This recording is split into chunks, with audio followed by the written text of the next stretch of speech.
Bukod sa kakulangan ng pagkain at tubig na may inom, problema sa Sarangani kung paano tutugunan ang mga nasugatan dahil sa lindol. Naubusan na kasi ng anti-tetanus shots at hindi pa rin magamit ang mga operating room at laboratorio. May report si Maki Pulido. 3 araw matapos yumanig ang magnitude 7.8 na lindol, isinailalim na sa state of calamity ang buong probinsya ng Sarangani. Maraming ari-arian ang nasira at halos lamunin na ng bumukang lupa gaya ng mga bahay na ito sa Glan. Nasa 20 bahay yung dating nakatirik sa gilid ng bundok na ito dito sa bayan ng Glan sa probinsya ng Sarangani.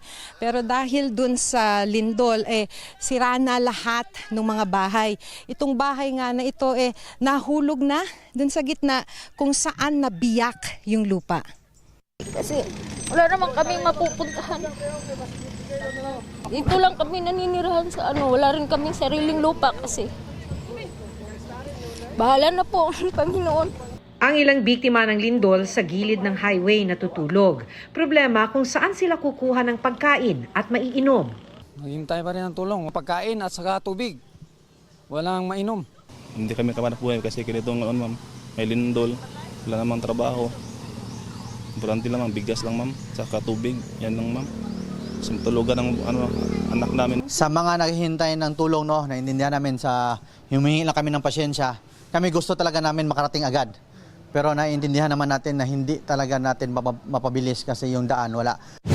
Para maayos na ang mga kalsada at tulay, magdamagan na ang clearing operation at pagkukumpuni ng DPWH. Sa ngayon, passable na ang Sapu-Masla Bridge sa bayan ng Malapatan at para makadaan ang mga sasakyan hanggang sa bayan ng Glan, target namang maayos ngayong gabi ang kalsadang tila chinap-chap ng paggalaw ng lupa. Dahil ginagawa na raw ng DPWH yung portion ng highway na nagkabiyak-biyak ay pinagbabawalan dumaan kahit na mga tao, hindi lamang mga sasakyan.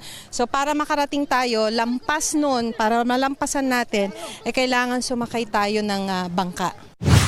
Ang mga doktor naman sa Rural Health Unit nag-aalala na dahil naubusan na sila ng anti-tetanus shot. Sa mga cases na nakita namin, ma'am, may mga patients talaga kami na makapunta dito na for example may mga deep wounds. Yun kasi kailangan talaga yung mabigyan ng anti-tetanus para hindi mag-fester yung infection. Hindi pa cleared ang Glan Provincial Hospital kaya tiis muna sa parking lot ang mga pasyente. Si Cambria 3 araw nang naghihintay na mailipat ng ibang ospital matapos masugatan sa ulo at ma-dislocate ang kanang paa. Nabagsakan ako ng ma'am, yung pader ng kapitbahay ko. Hindi na ako nakatakas. Naabutan na talaga ako. Anesthesiology, they could not come here because the road is not passable.